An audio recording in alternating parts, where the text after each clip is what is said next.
These guys are here at the end of the Stage 2 leg. They're going to be coming through here for their fuel up before they head out for the start of Stage 3. They pretty much go out, hop out on the main road, and they enter the trail. As you can see here, this guy's pretty much all ready to go. They do their staging, they get their time cards, and then they go through the fuel, and off they go.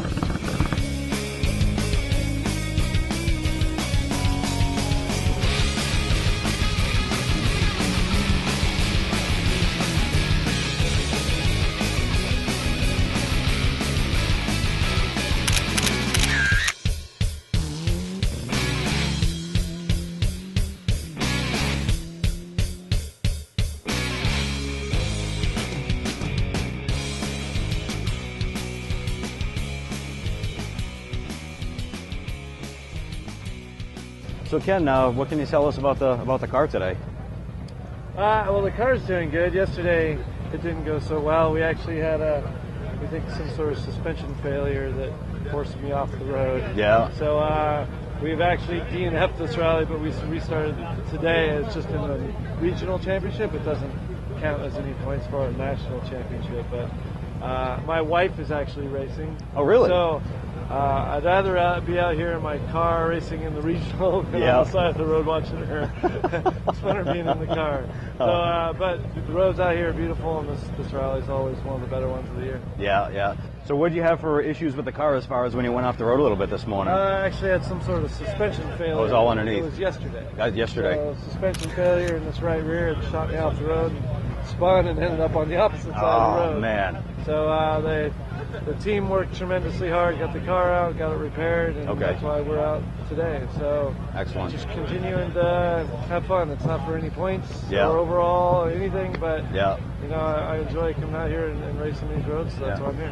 How'd you get into the sport? I've been a fan of rally since I was a little kid, and I never knew that there was even a rally championship in the States. I thought it was just a European thing. Yeah. And when I discovered that there was a championship here, I went to a school right here in New Hampshire called Team O'Neill.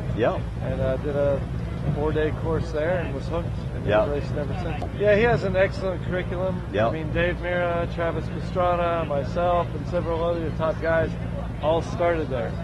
And he has a great basic instructional program to get you up to speed, and then from there you just got to get the experience. So it's a great base platform to start from. Awesome, awesome.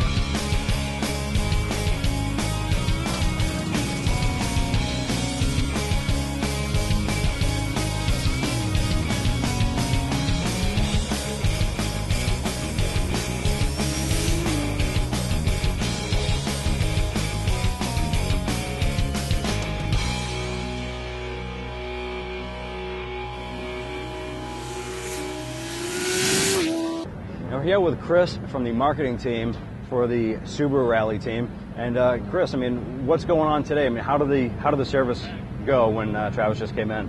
Good. This was the first service of the day. They only had 16 miles of stages before this, 2 short 8-mile stages, and actually it was a very uneventful service, which is maybe boring for people watching the service because our technicians weren't very busy, but really they just checked over the car. And but I mean, that's good. I mean, Travis didn't bounce off of anything, and the car was going good. You go through, make sure everything's straight, and the car was handling fine, and he basically reported no problem. So the guys just checked it over, cleaned it up, sent it on its way. We fueled up down there. And but it's early in the day. The car hasn't done a lot. They'll come back again later today, and there's a lot more stage miles that they're doing now, right after this service, before the next service. So maybe the next service will be a little busier. We hope not. Now, the other stages, stage 3, 4, do you think Travis is going to push the car a little harder? Or does he pretty much maintain something, maintain? It all depends on where he is in the standings for the event. And we started today. We had a bunch of stages yesterday with the start of the rally, and he ended yesterday with a nearly 2-minute lead. Yep. Which in rallies, it's a lot. Yep. I mean, if he had a 10-second lead or a 30-second lead, he'd still be, going for it today. Yep. So with a 2-minute lead, and he's got a decent, full day of rallying today, he's going to take it pretty easy. Yeah. He's not going to be pushing very hard. So where are you guys based out of, Subaru Rally? Subaru Rally Team USA is run by a company called Vermont Sports Car. Okay. We're based in Colchester, Vermont. Okay. Just a few minutes outside Burlington, Vermont. So this is sort of our home event. There's no rallies in Vermont. Yeah. This is our closest rally. We're about 3 hours away from here. Yeah. All the guys here, all these technicians are guys that live and work in Vermont at Vermont Sports Car. Yeah. How many cars does Travis actually have?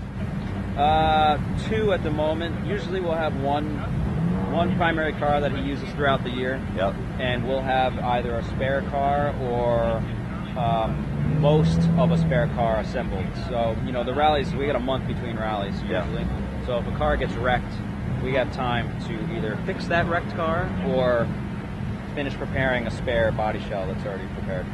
The bodies of these cars, most of it is sheet metal because it's basically a shell. Yep. How about any fiberglass, fender flares, bumpers? I mean, is that all? There's some carbon fiber. So, the car starts as a stock Subaru from the dealership. Yeah. We go to Burlington Subaru and get a car. That's really? what we start with. Yep. Brand new. And we strip it down. We take the interior out. We put in race seats. The interior is obviously customized. We've got a roll cage. Yep. And in terms of sheet metal, a lot of the car is stock. The hood is carbon fiber. There's some carbon fiber bits on the inside to lighten the car. Yep. But the bumpers are stock. They're lightened a little bit, but they're a stock bumper that you would have on your Subaru. Yep. The fenders are stock. The doors are stock. And although they're lightened and on the inside there's a carbon fiber cover on them, but it's not too far off from a stock street car. It just has a lot of upgraded parts. So one last thing. Thursday I went for an in-car ride. Oh yeah, you got a ride. I got a ride. It was absolutely insane. Yeah. Okay. When I got into the car and I put on the helmet and buckled in and everything, it felt like it was like 150 degrees in the car. How do these guys stay cool when they're running like this? They get hot. Yeah, there is a roof vent that'll shoot air down on you. There's no AC in our car. Some of these rally cars may retain AC, some of these guys, but we take it out. They do have like Camelback water bags that are mounted behind the seats with a tube that comes up here that they can drink constantly. But no, they get hot. That's part of what makes it a challenge. Chris, thank you very much. Thanks for coming out, guys. All right.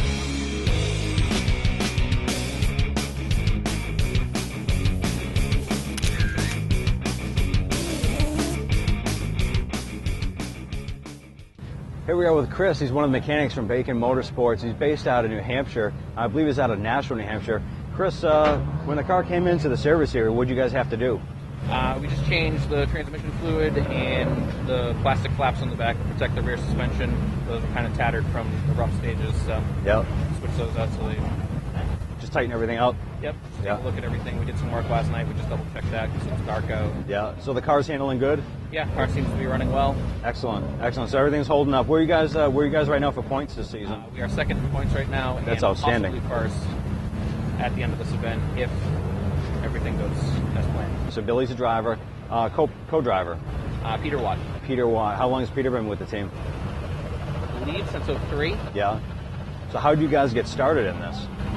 We went to a couple autocrosses, and then we went to a couple hill climbs, and then we built a rally car, and now we're here. And this is it? That was 11 years ago. So this is, I see Bacon's garage doors on the side of the truck. A little bit of publicity there. So this is part-time, or you guys do your rally stuff full-time now? My brother's a firefighter, full-time, and those garage doors on the side, that's his second job. He's busy. Yeah, and runs the whole series. How about yourself? I'm a mechanic. Full-time mechanic. Okay. Awesome. Where are you located out of? Lowell, Mass. Lowell, Mass. So you're pretty much located right near him. It's not too far. 20-minute, half-hour drive maybe. Excellent, excellent. Chris, thank you very much for taking the time and chatting with us.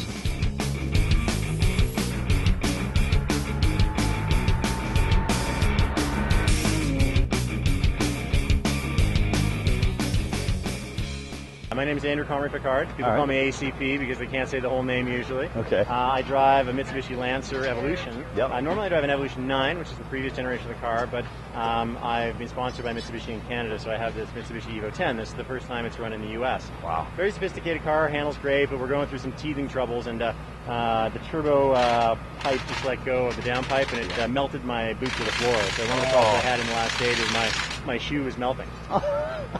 That's a unique type of situation. It is sort of, but in rallying, you do whatever you have to, and you live with whatever discomfort necessary. And we went out on the stage there, changed the tire on the stage. We had a flat tire, and then we had to move a heat shield under the engine. We stole a heat shield from one part of the car, put it on another part of the car with zip straps.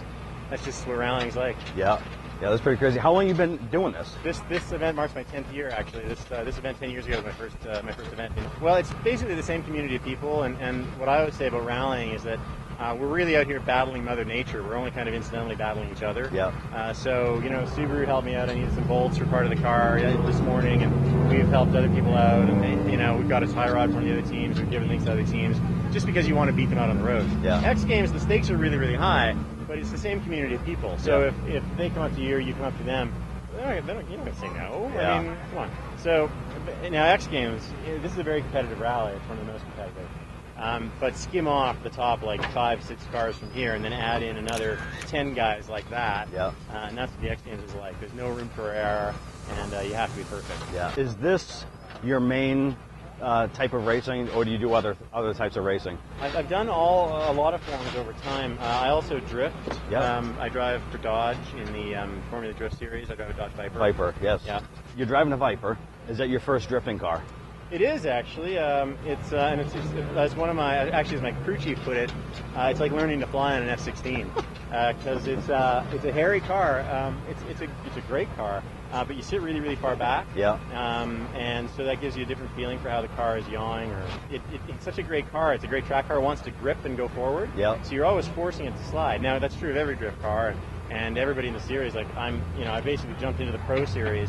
All the other guys are really, really good. I've been doing it for years, and so I've been lucky. I've qualified. I've done okay, but the good thing for me is I'm pretty much at the top of the game rally-wise. I mean, normally we're in the top few cars in these rallies. Yeah. But drifting, I got a long way to grow. So it's like a whole new motorsport, a whole new challenge, and I'm enjoying it. It's somewhere to grow. No, drifting is not an amateur sport anymore. It's full professional and full Formula Drift. You can go to formuladrift.com. Those guys really have it nailed down. It's a well-organized series. This series, Rally America, and that's on rally-america.com. Yep. This is a super well-organized series also. So I'm really happy that both rally and drifting are doing really well in America. Yep. They've got great organizers and really great exposure. You think over the past 5 years, drifting picked up quite a bit? Yeah. Over in the States here? Yeah, for sure. It used to be that Japan was the home of drifting. That's where it started. Yep. But what's happened actually in the last, I'd say, year, maybe 2 years, is that the U.S. series has gotten so professional, so good. People are coming from all around the world to compete in America. Is there any type of driving from the drifting to rally car that go together, or are they completely different driving aspects? It's funny because any racing or any driving uses certain car control skills. Yeah. You have to have a good sense of balance, a good sense of horizon and traction and weight transfer and so on. So that all transfers over. Yeah. Other than that, some of the techniques are actually diametrically opposed. So in drifting, you have to let go of the steering wheel. Yeah. You're opposite walk one way, and then you transition the other way. You let go of the steering wheel, grab it, and go this way. If you do that in rallying, you'll die. Because you'll hit a rock and you'll shoot off the side of it. You'll shoot into a tree or something. Yeah, so it's really hard because when I first went drifting, I couldn't let go of the steering wheel. And Reese Millen, who's another drifter, used to be rally, a great driver, quite the peak guy too. I said, you got to let go of the steering wheel, and you got to just let go. Yeah. Andrew, it's been an absolute pleasure.